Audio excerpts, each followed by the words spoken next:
We're talking everything from season 2, episode 4 of Paradise. We got a new baby born, a tornado the size of a city, and I hope you like Rat for Breakfast. All that and more on an episode of Unbinged starting now.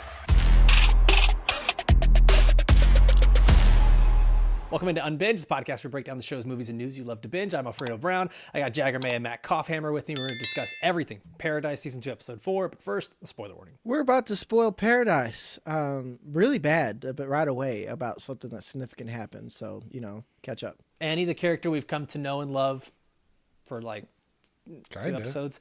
I don't know that we've come to know her or love her, but she's dead after 2 episodes. No, it's four episodes. No, 2 episodes. She was only in 2 of the 4. Just like Regardless. 2.5. We're getting stuck in the minutia of it. I want to ask this, Jagger. Did you like the choice to kill off Annie here, and then the twist that it entails? Because now we've got Xavier with a baby. I love it because it subverted my expectations. Like, I was like, I don't want pregnant lady and nicer Joel, The Last of Us, essentially, and this show did a really good job in season 1 to constantly subvert our expectations.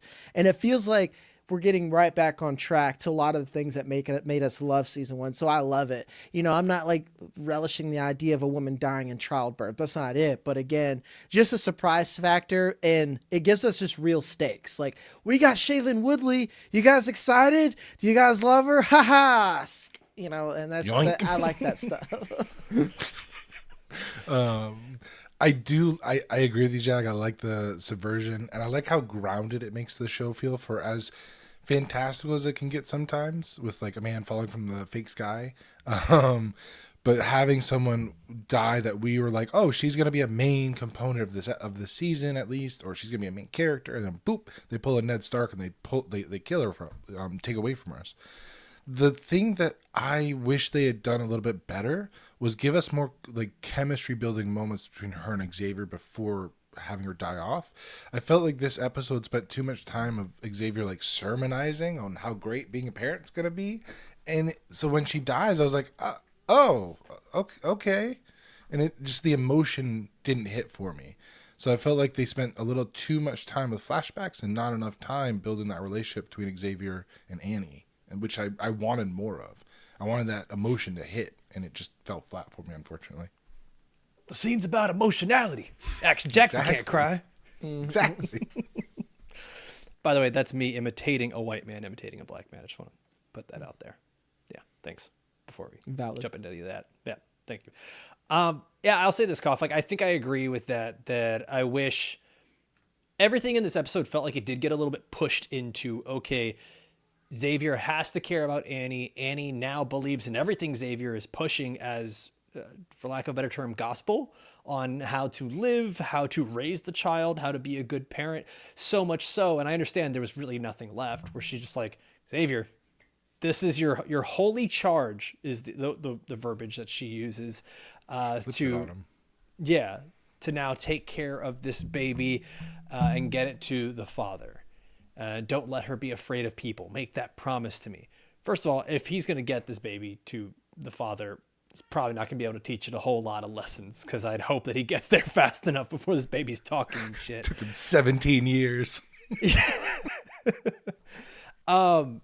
But yeah, like I think this could have probably played out a little bit better, of like maybe them getting to Atlanta, them going through a little bit more trauma together, and maybe even to the point where it's like he gets finally to Terry, or he gets like almost back to the bunker, and boom, she dies right before then, and he's got to immediately make this switch of Annie dies, and now I'm taking this baby to the bunker like next day. Like that could have been I think maybe a better way to do it. Jag, how do you feel about that one? I don't know. Or are you fine with it? Like it was fine the way it was. You didn't want this to be stretched out more. It was fine the way it was, and I didn't want it to be stretched out more. Could it have been different? Yeah, but like, again, it subverted my expectations, and I just want to reward the show, because I talked to pre-show where I was ready to hate this. Scott, if you're watching, I was with you. I was like, shit, I'm gonna watch this show. I'm like, don't This Is Us me. Don't shove the preachy bullshit. I don't want to call it bullshit. It's just not for me. That's not why I watch science fiction, for that type of stuff. But they did it in a way where I always say it's like anime. They buttered me up.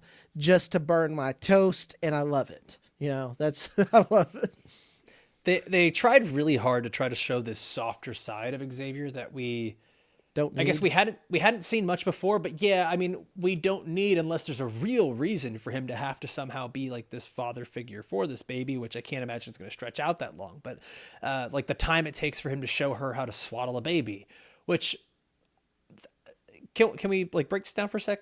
She was a med student that was in the hospital, right? Like she knows a whole bunch of other stuff about like sutures and everything else. Like I do like maybe her she didn't line. get to the baby part, the baby chapter. That was the last chapter. Like she knew everything about her own complicated birth, but then it was like blanket shit. That's last chapter.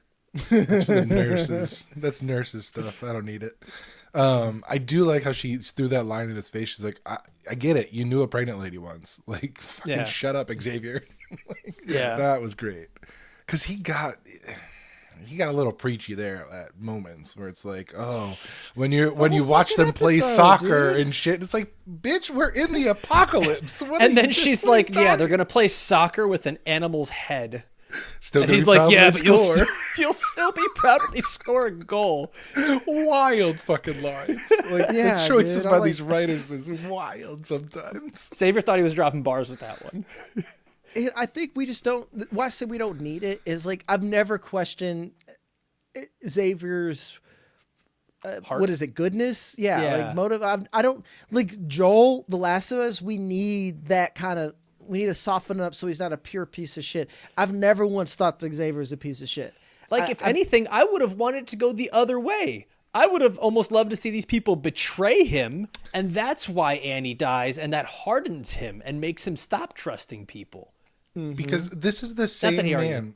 Remember, this is the same man who survived a presidential assassination attempt, took a bullet, and then the same guy that tried to kill the president somehow survived the apocalypse, hid in a bunker, and then successfully killed the president 3 years later. And Xavier's not like a little cynical at all about strangers. It just feels a little wild. Homie's clocking a lady for eating with both hands. Yeah. You know, like he's just like she eats with both hands. Like you got to watch it.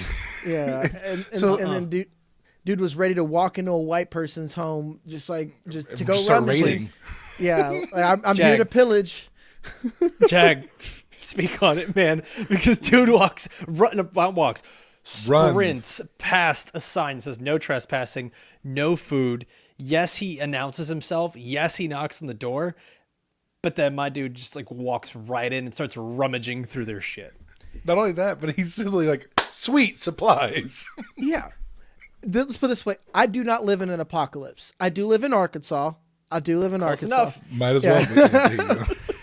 And if someone would give me a new address and it's not a Google map, like I tell them, give me the exact fucking address for Google Maps. Not it's this house that looks like this in a suburb neighborhood. If I have to do a circle to find it, that's too sketchy. I'm not getting the cops called on me. That's when things aren't sketchy. And homie's just going to go in right now. Oh, hi, partner. My name is Xavier. We got a pregnant lady. Look how vulnerable we are. And then running into their house, a little... But not only that, but like he got a gun pulled on him twice. He's lucky they didn't pull the trigger, because you're telling me 3 years in the apocalypse, you're asking questions first and then shooting? I don't know. I think it's the other way around. Basically, dude's Lucy from Fallout at this point, you know? Yeah. I think strange. It's a few things. One, I get what they're doing by keeping Xavier's light side to him, because he kind of needs that humanity if he's going to survive out here in the wild, so to speak. But then the other thing of like, I think it's the Dark Knight thing where, you know, Joker's saying like, if you give people a chance, they'll turn on each other. And then, you know, Bruce Wayne's like, we've given people a chance to show they're nothing like you. They believe in each other. Like that's Xavier's moment. I fucking totally butchered the lines there. I don't remember them. But it's what you do that defines you. That one too, yeah. That's the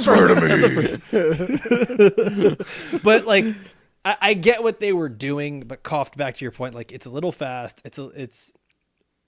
He has his knee on the son, it looks like, at gunpoint, and the dad didn't shoot at him right there after this man like broke in.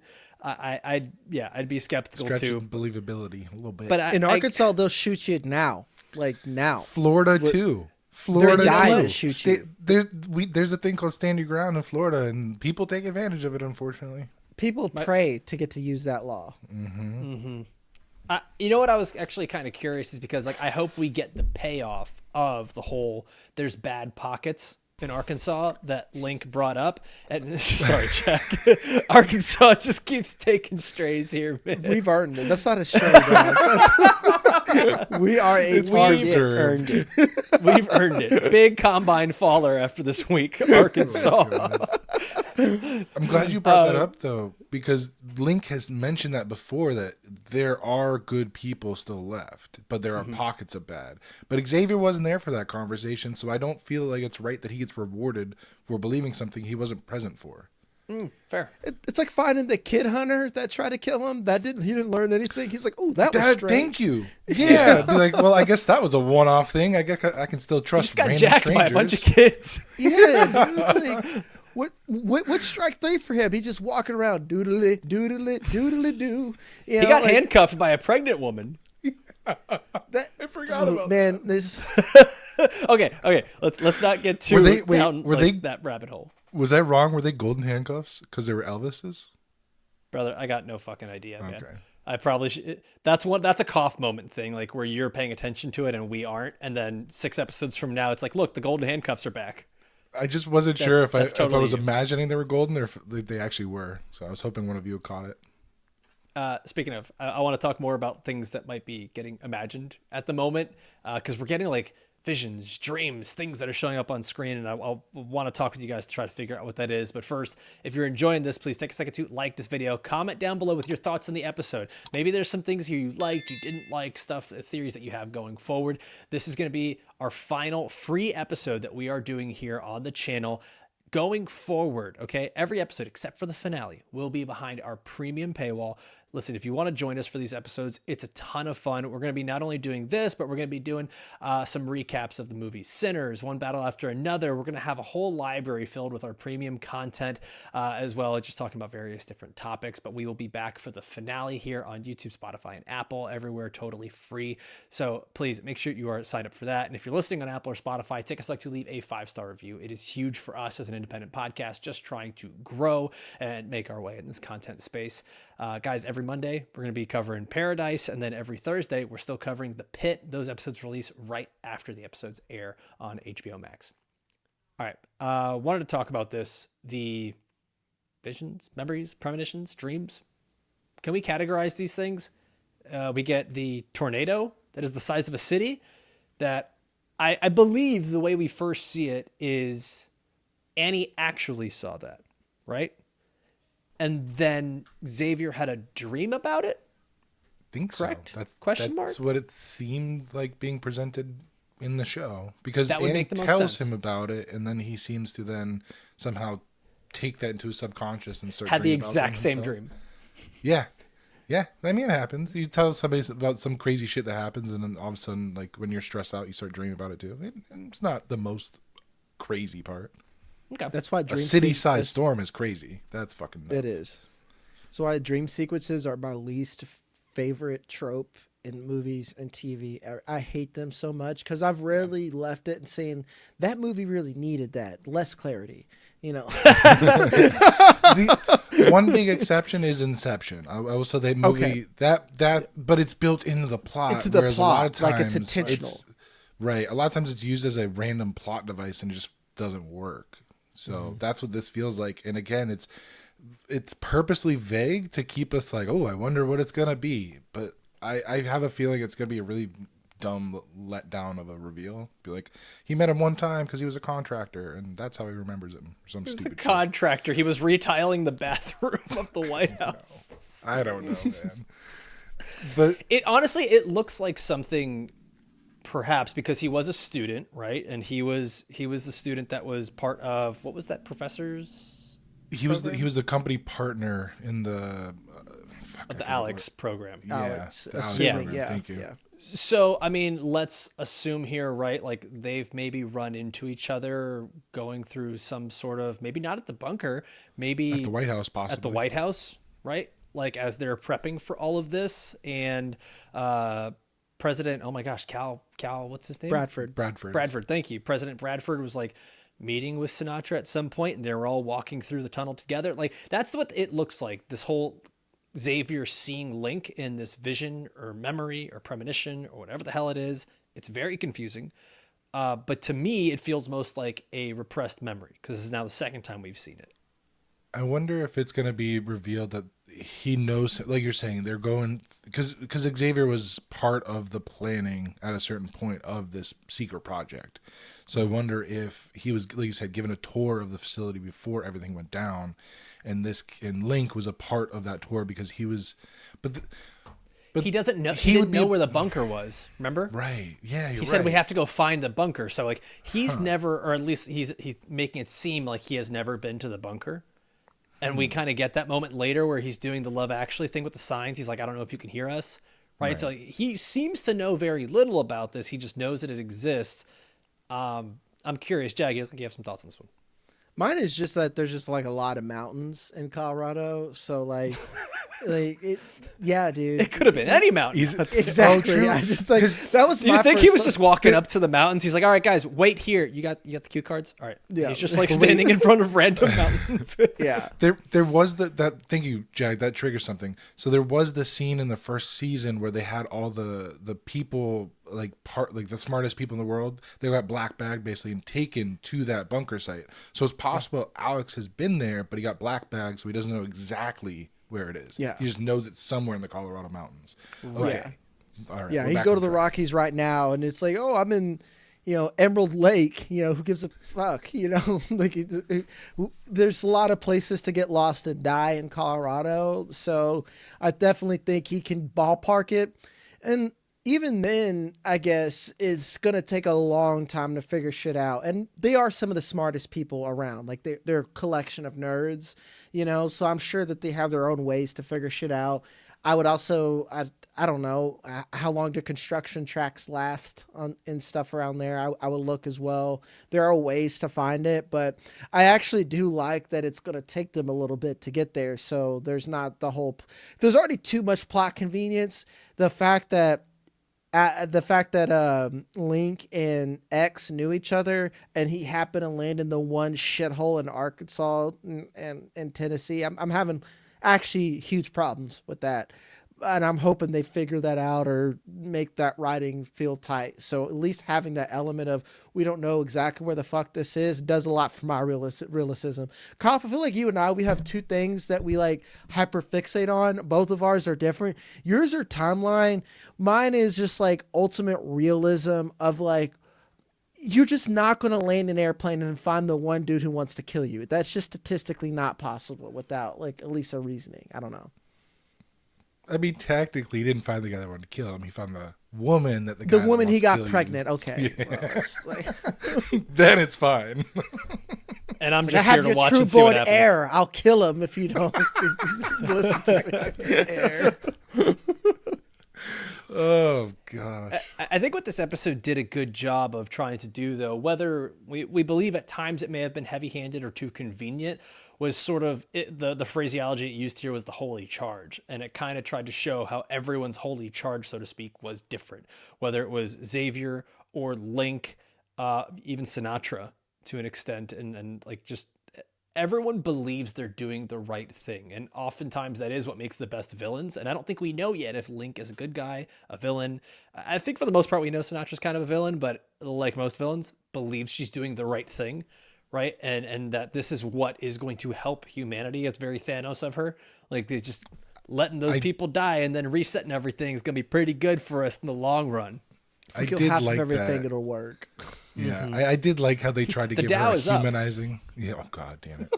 Oh. That's so good. Well, my point is moot. No, let's hear it. Go. No. I'm just saying, I liked how the writers gave us that little humanizing moment of Sinatra where it's like she sees a baby and it's like, it reminds you that even the most monstrous of people can have a soft side. Like, God damn it, even Hitler liked dogs. So like there can... No, but that's always the example of like monstrous people can still have a part of you that's like, well, they're still German human. Shepherds. I mean, of course. But that's the thing, is like even a monstrous person can still have that side of humanity where it's like, oh, maybe they're not entirely bad, but then you realize like she still sacrificed 6 billion people. I mean, logistically, she couldn't fit all those people into the bunker. She didn't do it. She didn't do it, but she also could have warned. She did people. choose who to save. Yes. She could have made 2 bunkers too. That's a whole thing. Even 3 bunkers. Why stop there? Maybe even 4. But it just seems like she could have done a little bit more instead of being so secretive, is my thing. And then in the bunker, all of her choices of like, let's kill the explorers. Like that's we almost see. That was fucked. But there's times that I'm not saying that I totally sympathize with her, but there's times where you're kind of like, I get why she wanted to keep the circle of trust tight here, because you do have people breaking in to kill the president. You do have their new VP turned president acting like a crazy person. You got Xavier and a bunch of other people. There's a lot that's going on. And now imagine what happens when we do get the links of the world showing up to fight or whatever it may be, or we get the people in these bad pockets showing up. Like that's the tagline. It was never about the bunker, but it seems like it's going to be very much about who is outside of the bunker. It's about the baby. I want to see show the baby. Show me the baby. Plot twist: baby has superpowers. The baby is Grogu. Oh God, I said I didn't want The Last of Us. We have Mando now. Like X is a fucking baby. God not damn only it. that, it's been born out in this nuclear world. Thank you. Nuclear weapons have been deployed in this post-apocalypse, so there might be mutations. This is the X-Men. Professor X. I'm calling it now. Xavier is Professor X. By the way, did anyone else? I actually had to rewind. I had to do the 10-second back thing when I heard Shailene Woodley, Annie's character, say, "I hope you enjoy rat for breakfast." I'm sorry. She said what now? No. Yeah. Oh, nothing. Gross. Wait, Absolutely. Does the baby have a name, or is it just baby? Baby. It's gonna be Hope. You know it's gonna be Hope. 100%. Oh my God, it's gonna be Hope. Hope Summers. They could not. Okay, the X-Men stuff's strong. Like if we lean into the X-Men thing, the corny works. Does that? Oh make my God! sense? And the president was Cyclops. James. Oh my God! Fuck! How did we miss that? Fan theory: Paradise and X-Men existed the same universe. Yeah. What we're seeing is the Summers line being bored, and we're getting the timeline. All of a sudden, Cable comes out of nowhere, and it's like, X, I need to save you. It's like, oh man, I hope we didn't lose. Baby. She's the only hope for humanity. Yeah. Hope we didn't lose some of you there, or maybe we gained. We did. We gained. Both things can be true. Let's talk about this ending here, because we get 2 big things that happen. One being Link making his way to the bunker with the gigantic fucking camp of people. Initially, I thought they had like the 6 that we saw at the house, but I guess those are that's the team that goes out, that explores and comes back to the camp, or maybe they've just been picking up people along the way. That seems like a lot of people to trust to be in your camp, but I'm curious to see I'm curious to see what the history of that caravan is, like where all these people came from, because there's a lot of could be leaks in the boat there. What's also interesting, leaks in the boat.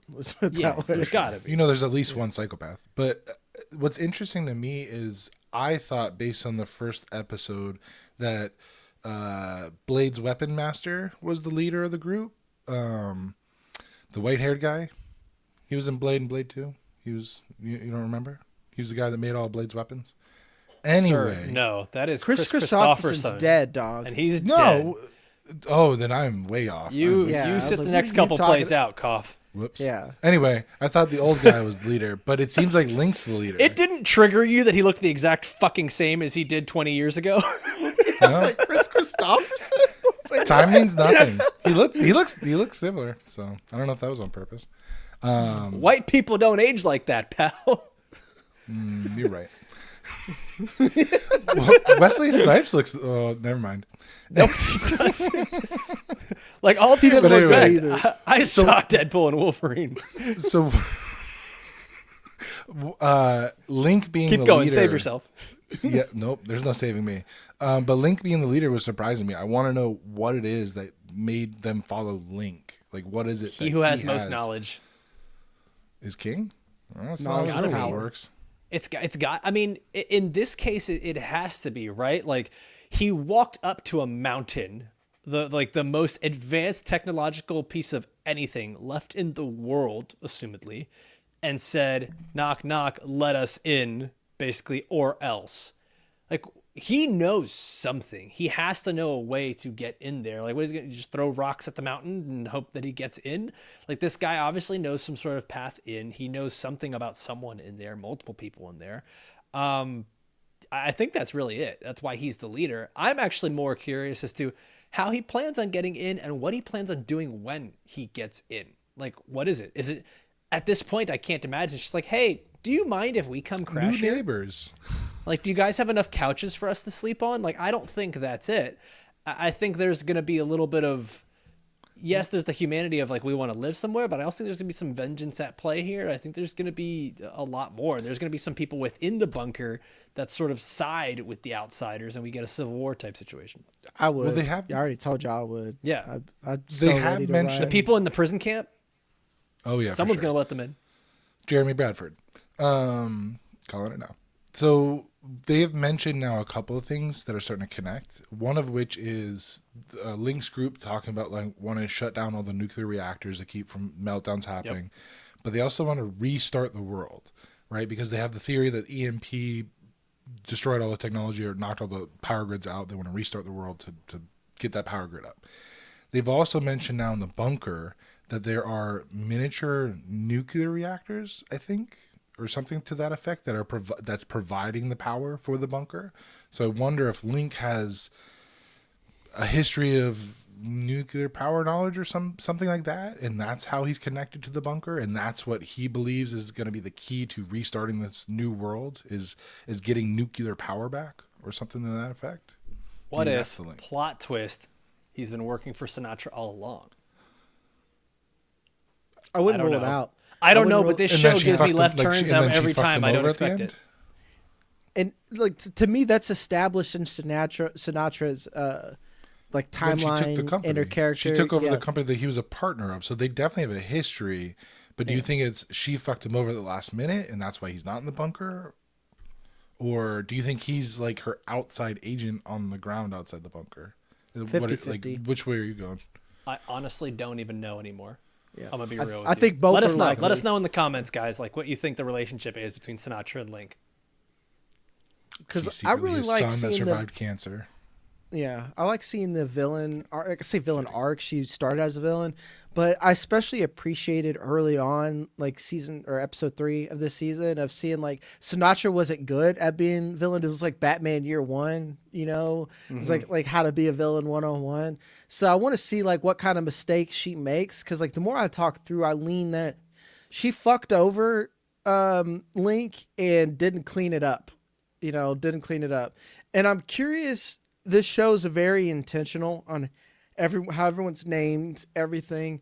Where does the Legend of Zelda thing kind of I can't say it. How does it link up?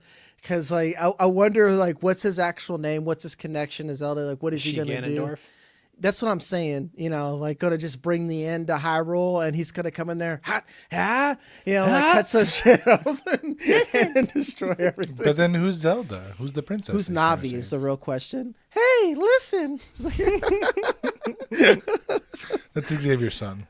We're asking the hard-hitting questions. Yeah.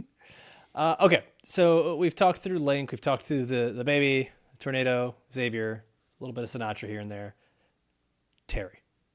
Terry is where this episode ends. Xavier makes his way to Atlanta. Funny enough, they skipped really quick to him getting to Atlanta after the baby, which, whatever. It's Arkansas. Ain't shit to see about. It was just a straight line right to Atlanta. No stops, no breaks, no nothing. Crackheads in the trees. Those are nimble crackheads. Okay, so he gets to Atlanta, where they're basically at the post office in Atlanta, and he comes across this one other guy who, At first, when he said she's been my partner for years, I was like, don't you dare. Yeah, I was like, And then it's like, no, she was my friend. She was like a sister. And I was like, okay. Downgrade. Though, in Terry's defense, Xavier did sleep with another woman. So. I mean, he thought she was dead. 5 years is a long time to be handsome. 3 years? 3 years. Jag's like, I get it. It's my cross to bear. But I'm just saying, it would have been hypocritical if he then reacted if she was partnered up with somebody else during that 3 years. Oh, no, yeah. It definitely would have been hypocritical. I was just saying as the fan watching, it would have crushed me for him to get all the way there and, she's moved on, buddy. She's with some dude. Well, because at the same time, she's out here putting messages into the airwaves of hey, come visit me and my new boyfriend. We don't. That would suck. That'd be hilarious.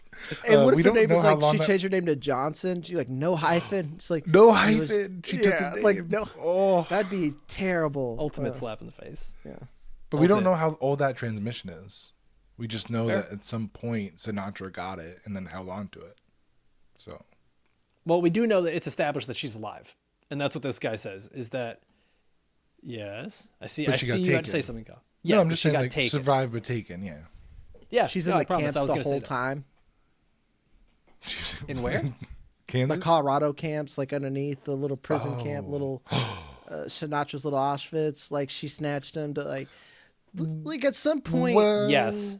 Did Sinatra establish that, or did the vice president or president establish that prison camp? Because I thought that was the president's thing. I don't think anything happens in that bunker without Sinatra knowing about it. Sinatra allowed it to happen, and that's a good idea. I'll let you. She was in a coma for a month. So the VP, when he took over, he started doing shit like increase the police presence. I assume started the prison camp. So I don't think that was a Sinatra thing. I think that was a president thing. Aren't they doing some building for her new project as well? We don't know. That's her energy project? They've possibly hinted at that, but again, these clues are pretty vague, so we're just kind of we're trying to establish connections to her secret project. Let us know in the comments, guys. What are we missing on this one? Tell us what you guys are seeing. And let's not forget Sinatra, that flashback scene with the baby where she's just like, you guys, you're going to get to see the sun and stuff like that. So maybe her plan isn't terrible, but the method that she's using with Alex, she doesn't know all the way. And then Link is going to go and say, hey, you're going to fuck this up if you don't do it right, because everything we've seen, she's been warned multiple times, but she has the whole billionaire, if I yell and act mean and forceful, that things just work. So I wouldn't be surprised if a lot of the people that are imprisoned are scientists, and they are people like Terry. And other people that Link knows, which is why he even wants to get there in the first place. What if he was part of a group of people that were supposed to be figuring out, hey, eventually this is going to run out of energy. What do we do next? How do we get back out? What if he was part of that group and the rest of his team is in there, imprisoned, and maybe Terry is in there, and potentially even part of that? I know that would be a lot of plot convenience, but I don't put it past this show to do There's already a lot already, man. It's the right type. It's the right type of twist and turn that would make everyone get really invested real fast. What if this is a Matrix situation and Sinatra's using people like Terry as batteries, and that's what's powering the mechanical sun? I'm being completely facetious. I was like, you fucking lost me, dude. I'm out. Have you ever seen Matrix? They use the computers, these people as batteries. I've seen it, dog. No, we've seen it. It's a pink goo, and you're bald as shit with a bunch of outlets on you. Koff's just like, okay, but what if aliens landed and challenged them to a basketball game, but then took the talents of all their best players? Have you seen that movie? I'm just trying to throw shit at the wall and see what sticks. So good. You never know. I guess. I still posit that Sinatra's secret project has to do with time travel or something to do with trying to reverse time or reverse the effects of the super volcano exploding, because they keep mentioning how she's diverting a bunch of power, and then you have the clue of this company that was working with quantum physics and superpositioning and crazy shit like that. So I wonder, again, it just makes me think of like time travel movies. Well, hold up. Here we go. If and this is me not knowing shit about fuck. What if these big tornadoes that are the size of a city are actually some of the experiments that Sinatra is running on the outside? Maybe. We're basically saying she's God at this point. Like, I mean, shit. I just assumed that the weather patterns were fucked because there was a super volcano she's that potentially fucked the environment for 3 years. That was what I was that's what I was assuming as well. But like now, the more we think about it, like I'm not putting anything past her. She's got the most resources on the planet. She's the most powerful person on the planet right now. Like I'm just billionaires control the weather. Fuck. It would be a great allegory for it. Like she just controls whatever she wants at this point, and it still turns against her. Like that, if that's what our scientist guy from the beginning told her, is like, you billionaires think you have superpowers. That's like, right. It kind of leans into that, man. She's going out there like screaming like another X-Men Storm. Damn it, this one's trying to get out, you piece of shit. It took too long. It all comes back to X-Men. Yeah, at the end of the day, it's Dan X-Men. Fogelman, we see you, dog. Big X-Men fan. I see you. Yep, respect. Guys, biggest questions that you have going into the next episode, or the thing you want to see the most? What is Sinatra's plan to get everyone out of the bunker? That's the big one, because I think that's the central all roads lead to this type thing. What's the fallout for Robinson now that Jane set her up? I want to see more of that. Oh, shit, I forgot, dude. I forgot that was even a thing. Yep. Kopfhamer, I love you. I love you. We're always talking about 6 things, and you're like, but what about this 7th? But what about this thing that nobody else is thinking about? Everyone always says you could shit or get off the pot, but what if there's a third option? Hi, welcome to my weird TED Talk. What if you sit on the pot the other way around? What if the pot shits on for you? your cereal and your comic books? Oh, Butters, what an innovator. I'm still sitting here wondering the connection between Xavier and Link, because I think that could answer every single one of, maybe not the Robinson thing, but it could answer a lot of the questions of what Sinatra's doing, where Terry is, what's going on inside the bunker right now. Like, I think there's a lot of that. So I want to know what that connection is. If we don't get the payoff from that, and that's just some weird like dream that he's having, it's going to be super weird. Like, I won't understand weird. That at all. Yeah. To clearly envision someone's face. The baby is giving him psychic visions, and that's why. That's probably our cue for us to wrap this episode up. That is the last X-Men joke that we could handle. Yeah, so we can only do so many before it gets unruly. But everyone, please continue to join us throughout this season of Paradise. Like we mentioned, the next episodes all coming up are going to be on our premium membership. So if you're here on YouTube, those are the premium bingers. That's going to be right below this video. You can become a member there. If you're going to be listening on Apple or Spotify, when that next episode comes out, you'll see the option there for you to become a premium member here of Unbinged, and you'll be able to get all of those. On top of that, we're going to have a bunch of other content that you guys are going to be able to listen to. Like I said, we're going to be doing a rewatch of One Battle After Another and Sinners in preparation here for the Oscars. And Sinners won last night. Took home a bunch of awards at the Actors Awards there. That was live on Netflix. That was cool. And then, of course, every Thursday, we're going to be covering The Pit on HBO Max. Those episodes are 100% free for everyone. So please continue to join us for that. And then every Monday, we're back here for Paradise, as well as our biggest headlines and entertainment that we're doing each week, just keeping you guys in the know. As always, I want to thank everybody for watching or listening all the way through. For myself, for Jagger, for Kopf, and all the X-Men out there. We'll see you next time. Adios.